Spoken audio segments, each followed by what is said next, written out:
Χαιρετώ τους βασικούς μετόχους. Τι θες ρε παιδάκι μου, εσύ πάλι εδώ. Δεν σου έχω πει να μην ξανάρθεις. Και εγώ δεν σου είπα ότι θα έρθω, δεν δες. Το είπες και το έκανες δηλαδή. Α, εγώ δεν τον αθέτω το λόγο μου, Στράτο. Ποτάκι, βλέπω παίζει, μπράβο. Θα το χρειαστείς. Εγώ δεν θέλω, ευχαριστώ γιατί ξέρεις την κατάστασή μου. Ναι, η κατάστασή σου είναι χωρίς μου να απέχει. Τιμή μου να μου το λέει ο μέτρου του είδους. Τι έχουμε, καινούριο στυλάκι. Τα αλλάζω, ξέρεις, για να μην πλήττουμε. Όπως και εσύ. Ναι, καλά. Λέγε τι θες τώρα να τελειώνουμε. Γιατί είσαι αγενής τώρα μαζί μου. Εγώ έκανα τόσο δρόμο για να έρθω να σου πω τα καλά τα νέα, τα ευχάριστα. Εσύ να μου πεις καλά νέα ευχάριστα. Μα τι φεύγεις μετανάστρια, τι ακριβώς είναι. Όχι, μη σε πληγώσω και τόσο. Κάντο εσύ και εγώ θα βρω τρόπο να το ξεπεράσω. Μην φοβάσαι. Κάτσε καλέ, όρθιος θα στέκεσαι. Δεν χρειάζεται, αφού δεν θα μείνεις πολύ, γιατί να κάνω. Τα ψαράκια σου. Θα τάσεις τα ψαράκια σου. Λέγε τι θες να τελειώνουμε εδώ. Έμαθα ότι ψάχνετε ένα ποσοστό της τάξης του 2%. Ναι, τι είναι, το βρήκες στον δρόμο, εσύ. Τώρα τι σημασία έχει που το βρήκα, σημασία έχει ότι το έχεις απέναντί σου, διότι εγώ είμαι το 2%. Ωραία. Χαίρομαι πολύ. Δεν σου το πω εγώ ότι θα χαρείς. Τι περιμένεις να χοροπηδήσω τώρα. Όχι, τώρα υπερβολές, ακρότητες δεν. Λοιπόν, τέλος πάντων, και πάλι τα θερμά μου συγχαρητήρια. Και αυτά. Όχι, ξέρεις εγώ. Δεν βιάζομαι. Δεν πειράζει, βιάζομαι εγώ. Έτσι λες, Τι θες χωρίς μου. Όχι, δεν θέλω εγώ. Εσείς θέλετε κάτι που εγώ έχω. Εγώ προσωπικά δεν θέλω τίποτα από σένα.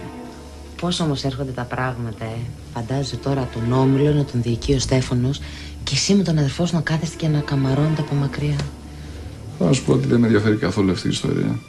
Δεν θα σε πιστέψω, διότι σε ξέρω. Ναι, αφού με ξέρεις καλά, τι περίμενες να σε παρακαλέσω. Όχι, γιατί είμαι και ψυχοφωνιά. Δεν πρόκειται να σου δώσω αυτή την ικανοποίηση με τίποτα. Εγώ πάλι είμαι σίγουρη ότι θα έρθει η στιγμή που θα με παρακαλάς γονιπετή. Ναι. Η ελπίδα πεθαίνει πάντα τελευταία. Εγώ να πω, εγώ δεν ελπίζω. Εγώ είμαι σίγουρη.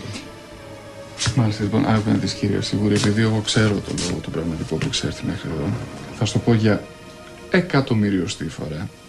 Αλλά επειδή προφανώς έχεις πρόβλημα με τα αυτάκια, διάβασε τα χιλιά μου. Εγώ αγαπάω τη Δώρα. Ωραία χίλια. Τώρα διάβασε εσύ τα δικά μου. Δεν με νοιάζει. Εγώ απλώς ήρθα να σου πω ότι τώρα πια κανονίζω εγώ, γλυκιά μου. Ευχαριστώ πολύ για την ενημέρωση. Ευχαριστώ καλό τώρα.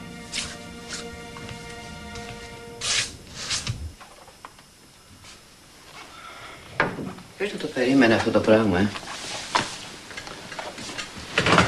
Εντάξει λοιπόν, θα στην κάνω τη χάρη και θα φύγω. Σας είναι υπόχρεος. Πάντως να ξέρεις ότι από εδώ και μπρος θα έχουμε πολλές παρτίδες οι δυο μας. Λιγότερες από όσες νομίζεις. Καλά, αυτό θα δείξει νεκροψία. Άντε καλή μας νύχτα. Τι είναι. Καλή νύχτα. Τι έπαθες. Πονάω.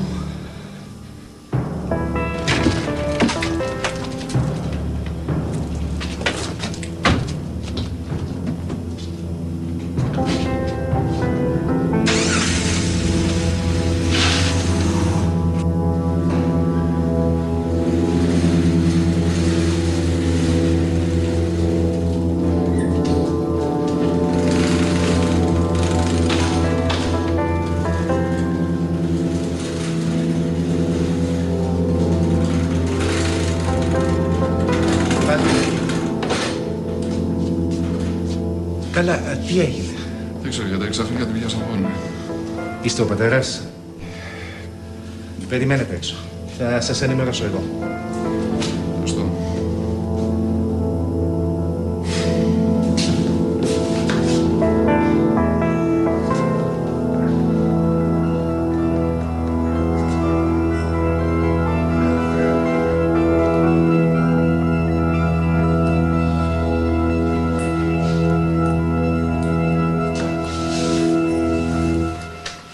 Δεν μου λες, βαρεθήκατε. Με ποιον? Με ποιον, με την κόρη μου. Μέρη γύρισε από το Παρίσι. Γύρισε. Πότε? Σήμερα νόμιζα ότι βρεθήκατε. Όχι, δεν το ήξερα. Άσχετο, έχουμε τίποτα νεότερο από την υπόθεση. Τίποτα. Μια πολύ περίεργη ησυχία. Νεκρική σιγή, όπως πριν την καταιγίδα. Κάπως έτσι.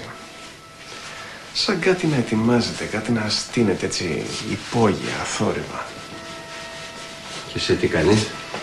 Τι να κάνω. Μπορώ να κάνω και τίποτα. Και αυτό είναι που μου την παράει.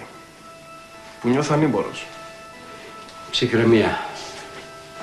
Και αναμονή έχει τη γλύκα της. Έτσι, με τα χέρια σταυρωμένα.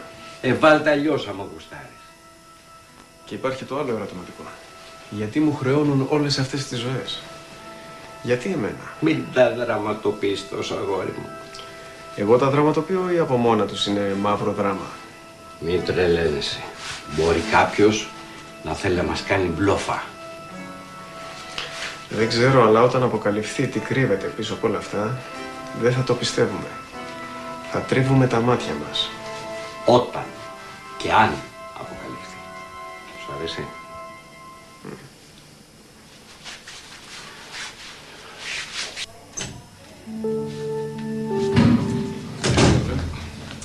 Ακούστε, θα αργήσουμε λίγο.